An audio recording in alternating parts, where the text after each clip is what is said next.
Welcome to the Lorecast, where we look into the lore and the stories by which we live. I'm Dr. Craig Chalquist, and you can find us at chalquist.com/podcast and at a number of other online venues. In the novel Steppenwolf, which was perhaps his most autobiographical, Hermann Hesse, the author, shows up as the character Harry Haller, who at one point is told by a woman named Ermina, another character, that the reason he feels so disenchanted and strange is because he was born, as she puts it, with one dimension too many. This is a theme that comes up in other novels of Hesse. In Damien, for instance, is the whole theme of wearing the mark of Cain, as he puts it poetically, and which is a way of saying that there's a certain group of us who are separated from others, as that novel puts it, by a different mode of vision. Colin Wilson would say outsiders, right?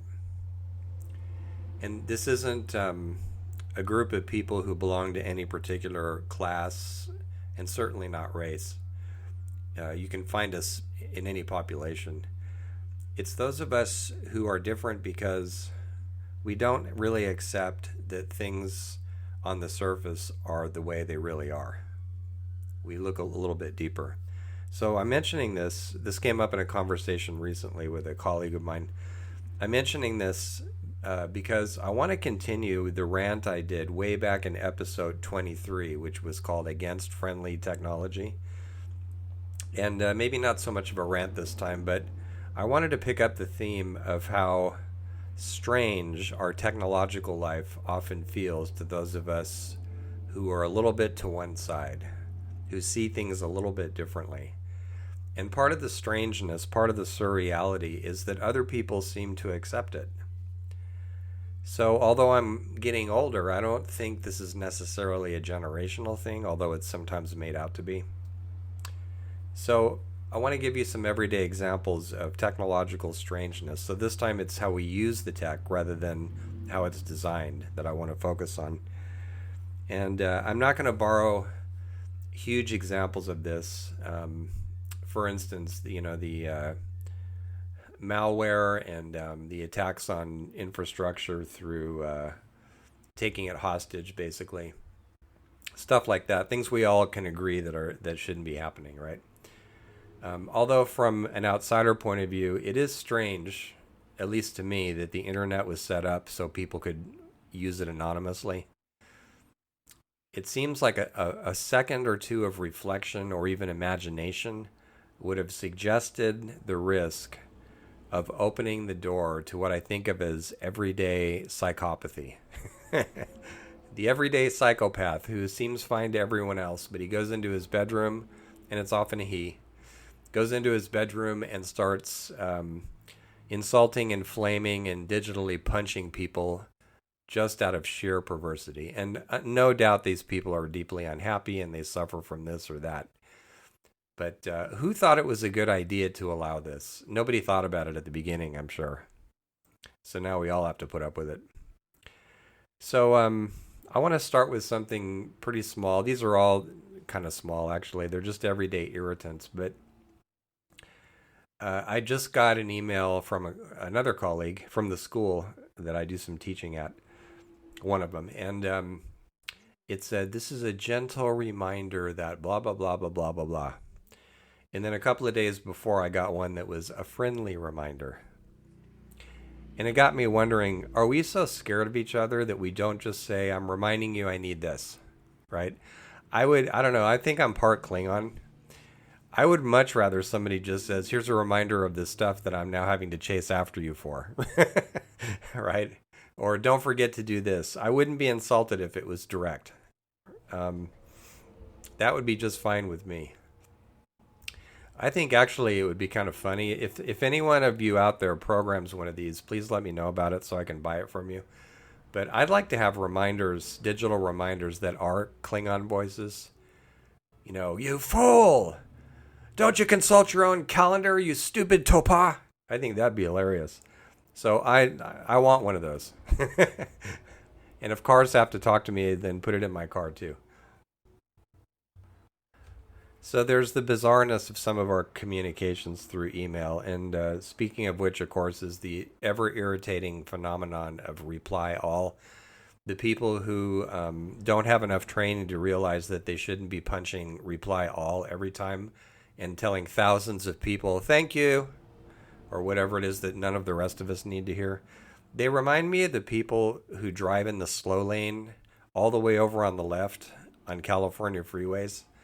You know, they're putting along with traffic piling up behind them, completely unconscious of their surroundings.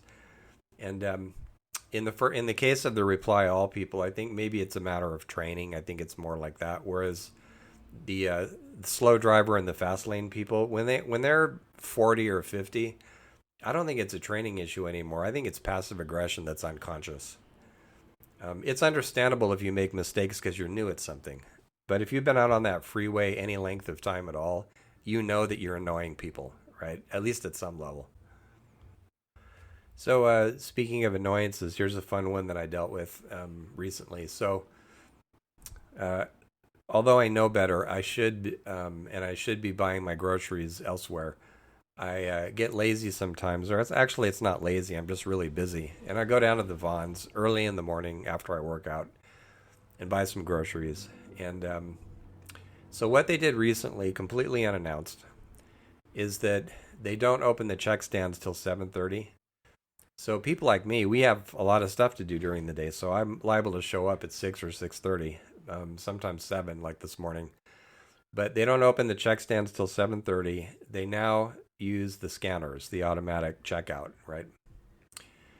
So we all have to learn how to do those, and I know how to use them.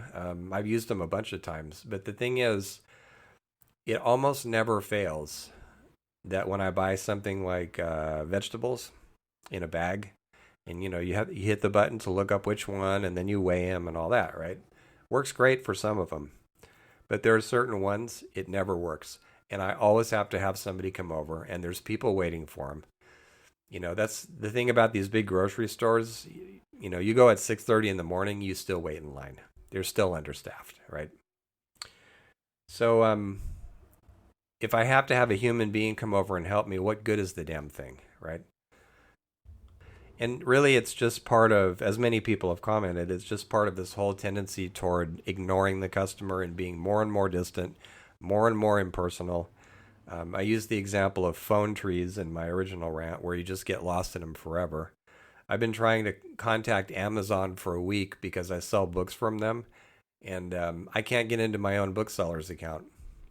And there's no one available who will help me. I have tried every link and email I know, and I'm actually having to set up a new seller's account just to get somebody's attention. That is ridiculous.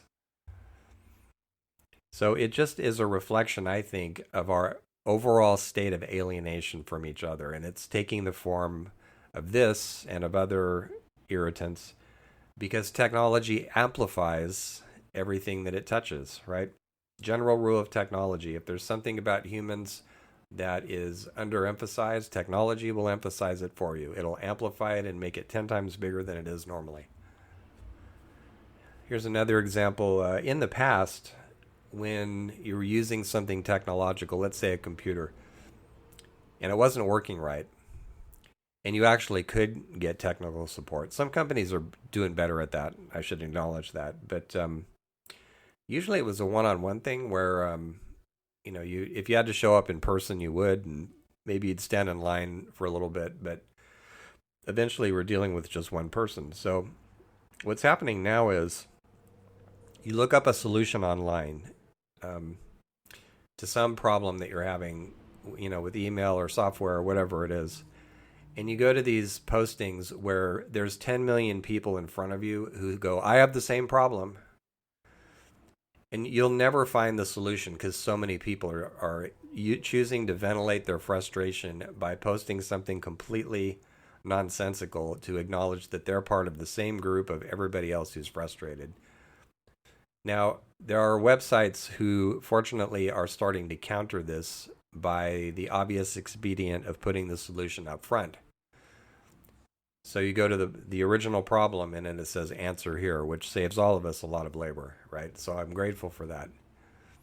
But I've never understood, I guess it's just frustration. I've never understood why somebody takes the time to go, me too, when 10,000 people in front of them have already said that. And I think it's that alienation I mentioned. I think it's, they want to be heard, they want to be seen, right? It's understandable. Another example of that, of alienation, are the incredible number of ads and pop ups, not just now on the computer, but there are websites I look at on my phone that I can hardly even read what's there because of pop ups and advertisements. They take up more than half the real estate on my phone. Who ever thought this was a good idea? I think it was the same people who decided to sell chocolate and potato chips and other food that comes in bags, where you buy one and the bag is half empty. Because the company that made it hired some psychologists to study how rapidly sales drop off with what quantity is in the bag.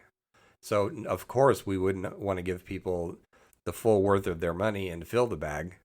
So it's halfway full or it's two-thirds full or whatever the psychologist says, don't make it any emptier than this or sales will drop off, right? This very mindset is predatory. And it's a great example of what's wrong with what I've been calling male fist capitalism. The kind of capitalism that's unregulated and that just slugs the shit out of people to get money out of us. It's the same kind of capitalism where a big utility company, and I'm speaking from California, I could have been speaking from Hawaii too. A big utility company says, well, we're not going to use all this money to bury the power lines so that entire towns don't burn up and kill people. We're going to give our CEO some bonuses instead. Right. But anyway, I promised I wouldn't use big examples. So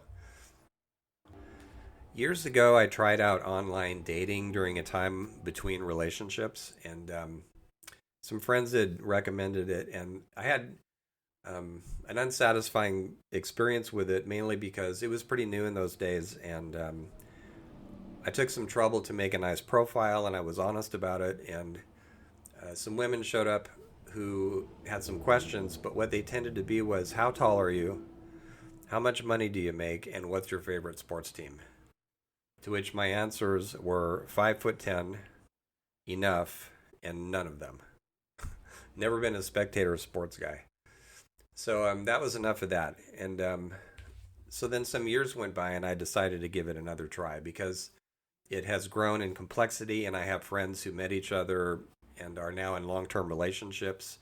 They met each other through dating sites and stuff like that. So I thought, well, I have a little time on my hands and I'm between relationships and I'm in kind of a geographically isolated area. So it might be fun to get out of here now and then and meet somebody. So I looked at some profiles and talked to some really nice people, but I always had my outsider consciousness with me, which sometimes gets in the way. So after the 20th time I read, I love to laugh and live life to the fullest, I really started to get downhearted, but I kept going. And so I found some others, God-fearing woman wants the same in a man. Okay, next. Here's some interesting pictures. It's a woman posing with a man's hand on her shoulder. Entirely too symbolic for me. Next. Let's see what this one has to say. Bars and clubs are where you're going to find me, and I like to be up all night on the weekends. And that the people who post this, usually holding a glass of wine. I don't drink and I don't hang out in bars and clubs and I don't stay up all night, so I'll move on. Where I've seen a number of these. Where are the real men? Good to know up front that you're a shamer. Next. Here's 15 things I absolutely hate about my last partners. Great. Next. If you're not a vegan, swipe left. Okay. It reminds me a little bit of many years ago. I met somebody who was into Carl Jung's work, which I teach in higher ed. And when she found out that I hadn't been in Jungian analysis, she said, okay, I'm going to move on. And I went, wow. So yeah, this hasn't been a very good experience. It is different from the first time, but let's see. What does this one say? Chemtrails. What are chemtrails all about? And the deep state and how the pyramids weren't built by Egyptians; they were built by aliens. And the climate situation is a hoax. And COVID is designed to take down Caucasians. And thank you very much. I am over and out. Reminded me a little bit of a scene from the otherwise awful movie The Postman, Kevin Costner's movie, where he plays an outsider who's a drifter after, um, I think it's plagues or pandemics have devastated the world, and people live in little hamlets and try to get by. And so he and his donkey Bill wander into a gas station and they find a TV. And he's an imaginative man, so he just makes stuff up to entertain himself. So he sets up the TV and grabs the remote. And he goes, "Hey, Bill, we got 147 channels." And he's flipping through an old dusty TV guide. And he goes, "Yeah, we got everything from Jesus to Jeopardy. Let's see. Like sands through the hourglass, so run the days of their lives. Okay, we're going to watch that." And he pretends to watch TV. That's how doing all this feels to me. Clearly, I'm not the right type for it. But really, it's not so much that the tech is out of step, it's that people like me are out of step. And I don't think it's just because of being an introvert. It's often been said about introverts, for instance, that we don't like casual conversation. That's really not true of all of us. Some of us don't, but I'm good with it. I've done it for years, and but the thing is, I want it to go somewhere. I want to know more about the person I'm talking to and why they think and feel the way they do and where they come from and what are the differences I can appreciate, what's the common ground, things like that. What's their philosophy? And yeah, I like tech, but I also like to be outside without it. And I'm on screens a lot because of my jobs, but I also like to be off screens a lot. And I've surprised a few people by saying I'm not going to talk to you technologically after 7:30 or 8 at night because I don't use it after that. I don't follow fads. I'd rather play sports than watch them. I don't worship celebrities. I've known some, and they're just as human as the rest of us, as far as I can tell. I don't want to hear the opinions of people only from the groups that I tend to identify with and then somehow pretend that that gives me a sense of reality. I want to have a broader range of listening than that. And what interests me these days, even more than the little annoyances I've mentioned where technology amplifies our divisions from each other, is how it can also bring us together over ideological walls, across boundaries of belief and personal philosophy and cultural bias. I think it's great that I can just hop into YouTube and I can listen to Chloe Valdery talk about her theory of enchantment and how, if we want to get anywhere with each other politically in this country, in the US, one of the first things we need to stop doing is objectifying and labeling each other. And these generative thoughts come from all over. I was talking recently to the founding CEO of a prosperous company that uses tech in interesting ways. And she said, one of the things I tell my team all the time, constantly, is you got to be freaky. Without apology, you got to be freaky. And I thought, huh, maybe there's some hope for us after all. Time to go put on my dragon hat and do some writing. Thank you.